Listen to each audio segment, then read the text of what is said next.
or to Mike. Next, we got the highway. Chris, good morning, Chris.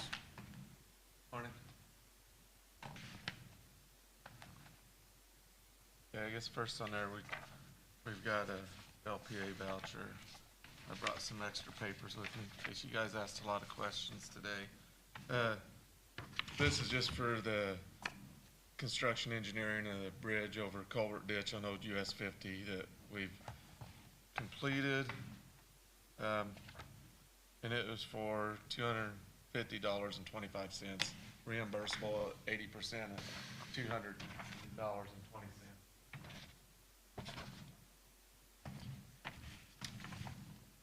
I'll entertain a motion to, for the LPA, LPA voucher. So moved. Motion by Commissioner Gabhart. I will second. All those in favor say aye. Aye. Motion passes. Okay, then we've got a couple contracts. This is nothing that needs voted on or anything. They're contracts that we've made with our grants. But anytime we do a contract with another entity, and this one's NDOT, we send it to Grant to let him go through it and look at it and make sure everything's in line. But just kind of more of an update. So the south guardrail, the north guardrail on St. Mary's Road over the West Boggs Causeway, we've submitted everything we're supposed to submit to NDOT. We've got under with NDOT. Basically, being under contract with NDOT is just telling us that these are the conditions, you guys adhere to the conditions, and we'll pay you the funds, the matching, we pay the matching part of it. That's a 90%, so they're paying 90% of these guardrail projects, NDOT is, through the Federal Highway Administration. And we requested our FEMAs, which is the request for funds. So we're doing our part and staying on timeline. We had to be under all these contracts by August 1st with NDOT, otherwise we forfeit our funds. The other one on there was same lines as Bridge 95, which is the bridge on the east of Ragglesville on 975 North. We submitted our FEMAs on that. We got under contract with the consultant for preliminary engineering. We've now got under contract with NDOT, and we qualify to get our federal funding for these projects. The bridge on 95 is at 80%. They pay 80% of it. We pay 20%. And was that a full replacement or just the Full replacement on the bridge. We had initially went for just rehabilitation of it, and after getting into it, Federal Highway NDOT thought that they would be more willing to pay for a complete replacement than just a rehab. That's great. And this is the typical, I mean, it's all the NDOT template. Yeah, they're boilerplates, because we got audited by the auditors a while back. I know Jim knows about getting audited by the State Board of Accounts, and they actually went through this stuff, and they're like, what about these contracts and these contracts? I was like, these are boilerplate contracts by NDOT and Federal Highway. The only thing you change on them is the name, the date, and the costs. We have no variance in what we do or how we do it. It's all regulated by them on the timeline and everything. So if you've seen one of them, you've probably seen several of them. So I don't guess you need a motion on it, but We need a motion on them? Yeah, motion to approve the The three contracts, documents. Yeah. I entertain a motion to approve the LPA contracts for the south guardrail, the north guardrail, and the bridge, correct? yes. Okay, and Bridge 95. So moved. Motion by Commissioner Gabhart. I will second. All those in favor say aye. Aye. Motion passes. And a couple just other things we've talked about. One of the things is I need to talk to the economic development. There's more and more infrastructure goes on up at Crane at the West Gate.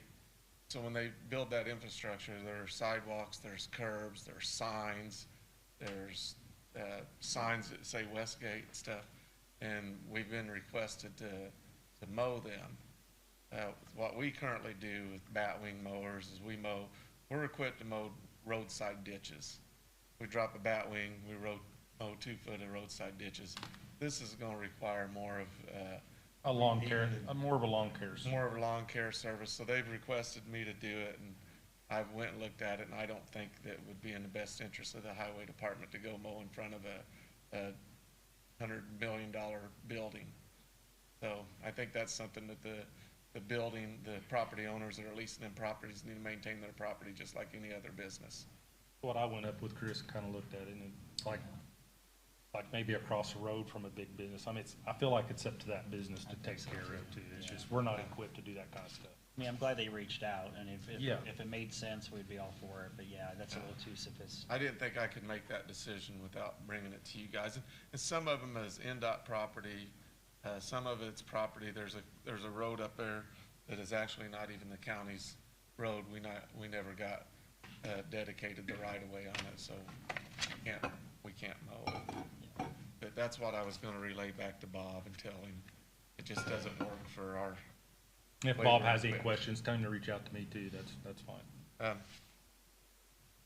Another bit of information, the gas tax holiday that was, they call it a holiday, the relief.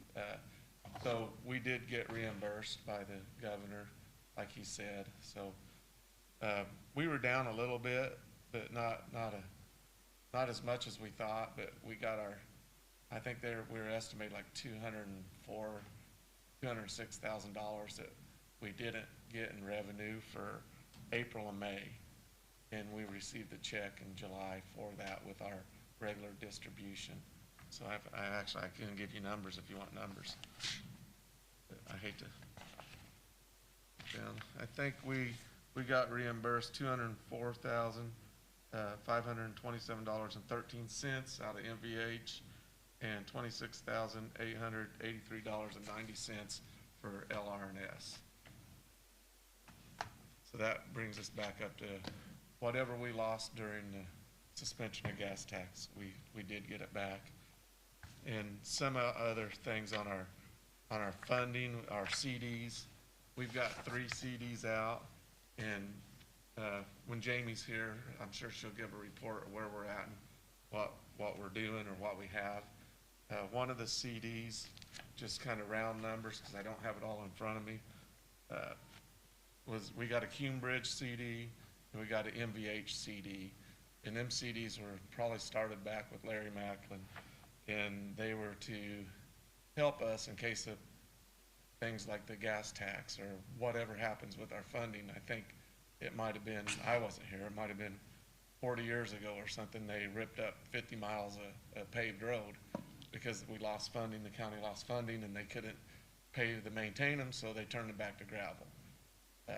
So we don't want that to happen again because our funding is totally, by gas tax, and if something happens and they suspend the gas tax, we don't get it, then we don't have the money to maintain the roads. If the bridge falls in, or the bridge inspection deems a bridge closed until it's repaired, we want to have the funds immediately available to remedy that, to keep our infrastructure back up and functioning.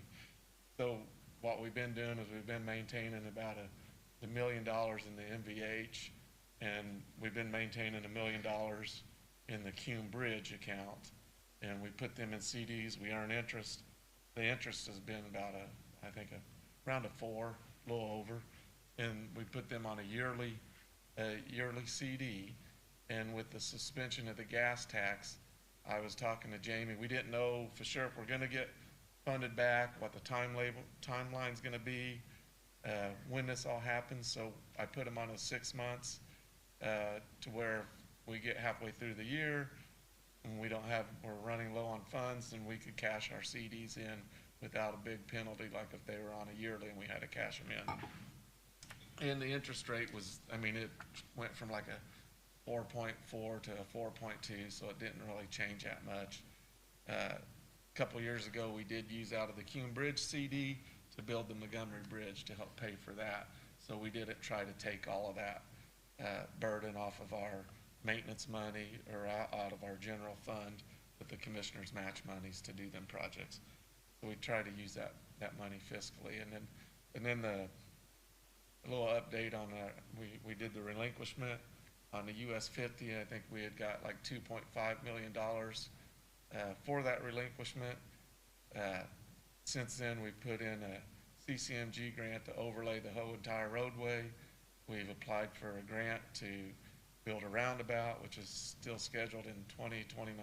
I get my dates mixed up, because the fiscal year for NDOT, like right now, they're talking 27, and we're 26. It gets kind of confusing. So it's 29 or 30 is when it's supposed to be built. Then we got a 90% matching on that. The bridge over Culvert Ditch, we got an 80% match on that. And the CCMG was 80-20, I think it was. And what we did is we used the $2.5 million that we got. We've been using that to pay our matching portion of the upgrades on that facility, and then the $2 million, I put $500,000 in our cash, I guess, put it in our appropriations to use towards that. The $2 million we put in the CD, and I think since then, and that's been going on 4 years, we've earned $330-some thousand off of that CD. And eventually that money will go towards the matching grant of the roundabout when the construction gets for the roundabout, which still would leave us a buffer of probably about $1.5 million to continue, I think, to use towards that corridor, see where it goes. So that's just a little update on that. Jamie could probably give you the more exact numbers. A couple other things we got, I sent Grant a request, that APRA request for information, for the commissioners. We just got the request for information on some structures in the county. Generally, anytime anybody gets an APRA request, just route them through the auditor and myself. Okay, yeah, I sent it to him. We've got information, and I said something to Dale, the requests have specific, so we're required to give the information when requested. We're not trying to hide any information, but also there was a lot of spam going around. I think Mike Keith's name was tied to one of them. And so the requester sent it from some email that was not really tied to them. It was some third party. So I didn't send the information back. I'm not going to send information back to somebody I don't know who it is. So we haven't done that yet. So we have to respond to APRA requests Yeah, electronically? within 7 days, you have to respond. Okay. Sorry. Without being able to, like, we get all these bot calls that work now, whatever those are, but, I mean, we don't have to verify that it's like a legitimate citizen of the So we United generally States have them that- fill out, we've got a standard form that we have people do, and bots don't fill out forms, so. yeah. So, We've got a standard form that we have people do, and bots don't fill out forms, so. okay. I just want to make sure it didn't tie too much time into this. Yeah.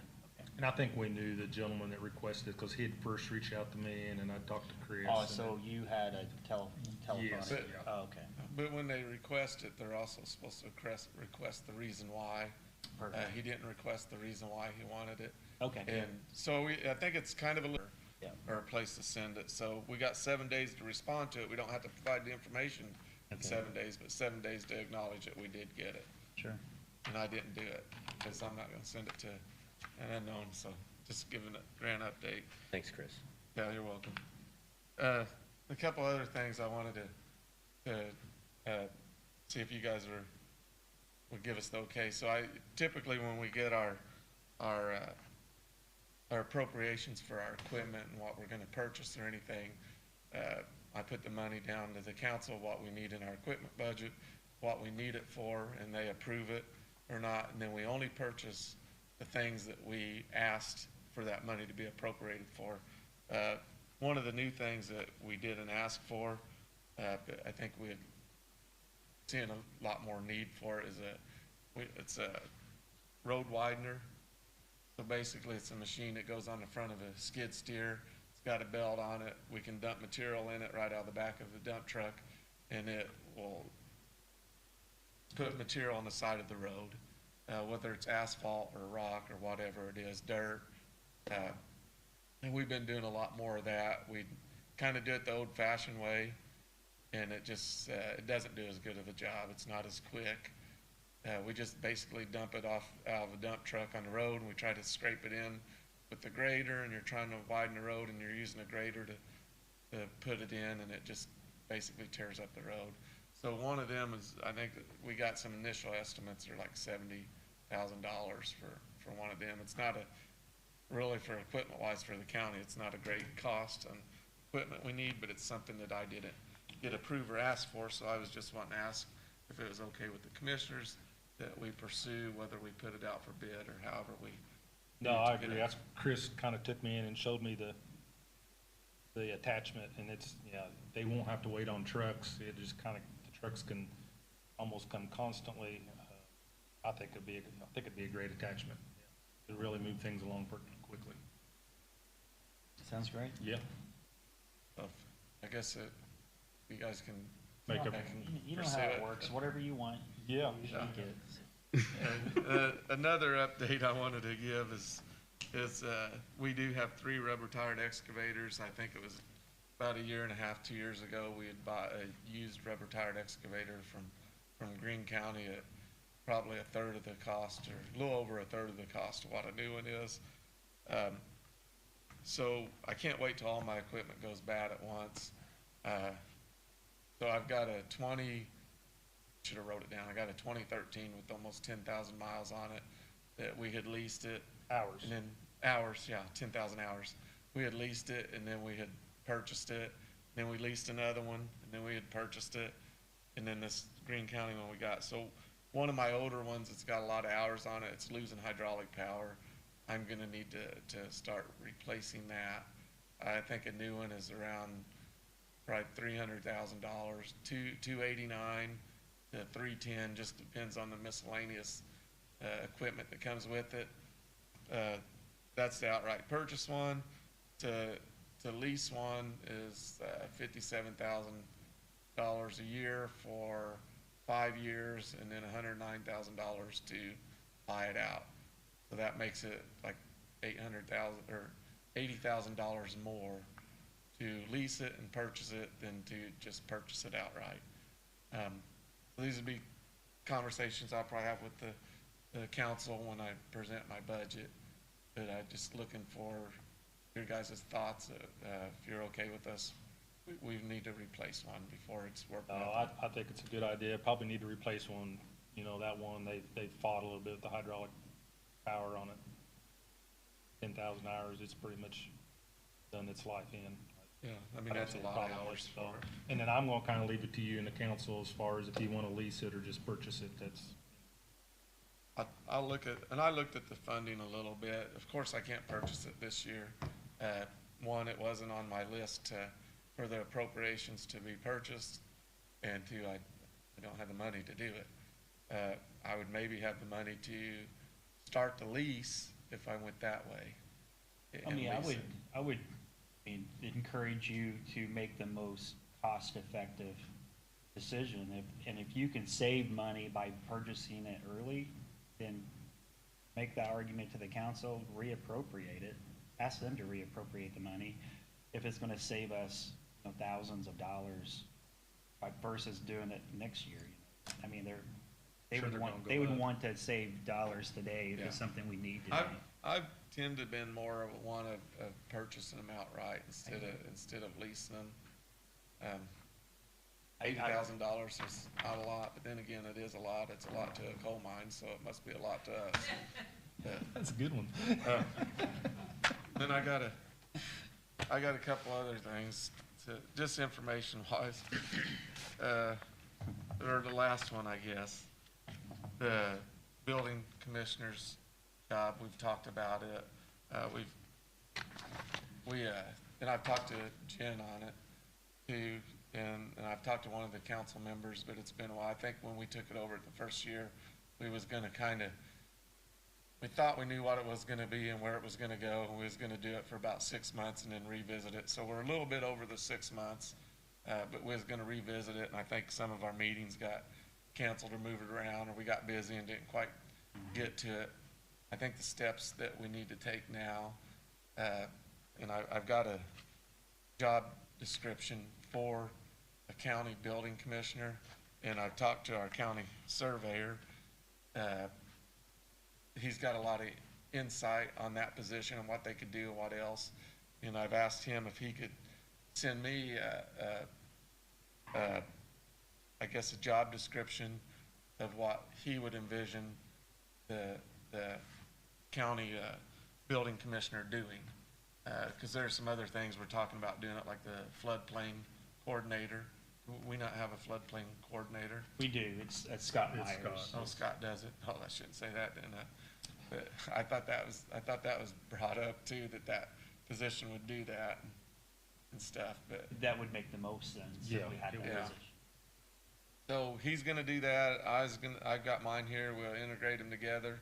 And then I would think that we would get the recommendation from the commissioners on, after they see that, on what they think the salary should be for that position and what, other, I don't know what to call them, entities that he was gonna need as far as a vehicle, a phone, an office, a computer, secretary, what our options are. Then we present it to the council with the job description and, whether they're good with okaying that funding, however that works. That's kind of where we're at on it. Okay, Right now, in our office, Troy Foose has been doing both jobs. He's been doing his road foreman's job and the building commissioner's job, and it doesn't work. Okay. I think he can do either or, Yeah. and he could do either or very good. But to do them both has created some issues inside the county highway with, trying to have our foreman on site taking care of what a Yeah. foreman needs to be taken care of. And well, that's one reason we wanted to try this for 6 months and be cautious with it. You guys have done a great job. So yeah, let's put this on a highway meeting agenda. And then we did go ahead and put the position and a salary in our budget, which will be finalized in September. Okay, So let's talk about it maybe at the August 11th highway meeting, and then that way we can tweak that number for the final budget submission. Good news is, we had always been paying $75,000 to the city. city. So I think we're gonna be able to do it roughly around that same dollar amount, roughly, but then get a lot more job responsibilities. Right. Should be a nice gain. Yeah, I think Yeah. it's end up being a little bit more than what Yeah, we sure. expected, you know. I think maybe and we're gonna throw a little bit more into it, so, I don't know, we can just talk about it in the job description, see who's all interested in it, Yeah. start interviewing and go from there, so. Sounds great. I think that's all I've got. Is that it, you sure? Yeah, Okay, yeah. all right, thanks a lot, Chris. Thank you. The statement of salaries, and wages, this is just our 2027 salary and wages. Discuss it any more than that? Yeah, or I no, think we that's- decided, yeah, we Just enter for- it into record. Yep, For the record, to put it before you guys per the IC code. okay, yep. It does require an approval Yes, on their. I entertain a motion for the statement of salaries and wages of IC code 36-2-5-4, form 144. So moved. Motion by Commissioner Gabhard, I will second. All those in favor say aye. Aye. Motion passes. Next up is a state of work for Baker Tilly for our MUST committee.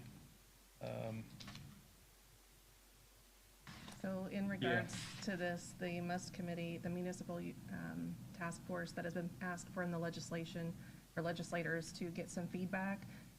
We have had our initial, on the 21st, informational meeting. Baker Tilly came down and kind of gave some broad information in regards to the potential board members that would be directed out of that from the legislators. It's not required. It is a potential of trying to give feedback back, but the thought was Matt Meredith will be the head of that from council. He was going to try to make it into the office to look at the portal that I have access to in trying to help determine with the new lit structures that are going to be coming down the pipe. So it won't take effect till 2029, but this would just be the statement of work of having Baker Tilly partner with us and the city in regards to some of those, in navigating the laws. Yeah, it was the city, and then we had some Plainville, and there was multiple group areas for all the towns, and, yeah, it was good. So I'll entertain a motion, or do we need a motion? Okay. Entertain a motion for the 2026 state of work for Baker Tilly. So moved. Motion by Commissioner Gabhart. I will second. All those in favor say aye. Aye. Motion passes. Next up, we've got Lauren with some contracts. Contracts for the Conservation Club in the Rotan building. Contracts for the Conservation Club in the Rotan building. Got the funding, just need the contract signed. I'll entertain a motion for the voter center contracts for the Conservation Club and the Ruatan. So moved. Motion by Commissioner Gabhart. I will second. All those in favor say aye. Aye. Motion passes. Thank you. Thanks, Lauren. Color Works and Support Renewal Contract. Julie. Good morning, Julie.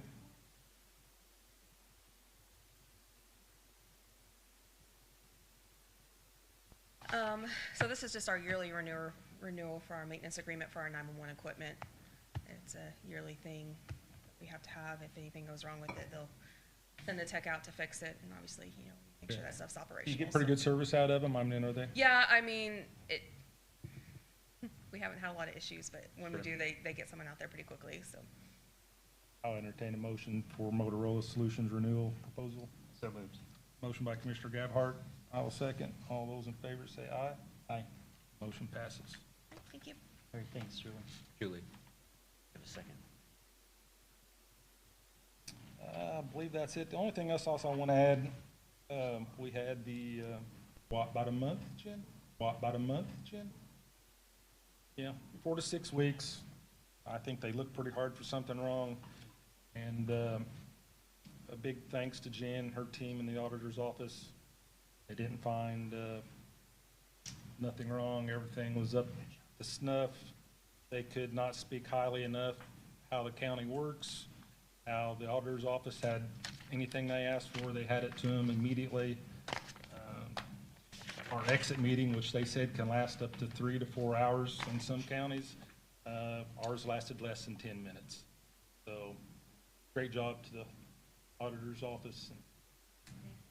Yeah, there's no question about it. It's, I took this year off on the exit interview. 11 was plenty, but where we started, year 1 and year 2, and then after that same day, I saw the auditors out having lunch, and they made an effort to stop me as I was walking by their table, which usually State Board of Account auditors, you keep your distance, but they were so friendly and waved me over and was just so complimentary of just Daviess County in general. So it's, with all the municipalities in Indiana, I mean, it's rare to have those accolades. So it doesn't get the front page, doesn't get any press by any means, but just how fortunate we are to have such a well-ran county. So that's the wing nut that kind of keeps this engine kind of together here. But so hats off. It's been a pleasure working with you all, and keep up the great work. All right. I believe that's it. If anybody else from the audience for good of the order? Nope. All right. That, I'll make or entertain a motion for payroll claims and adjourn the meeting. So moved. Motion by Commissioner Gabhart. I will second. All those in favor say aye. Aye.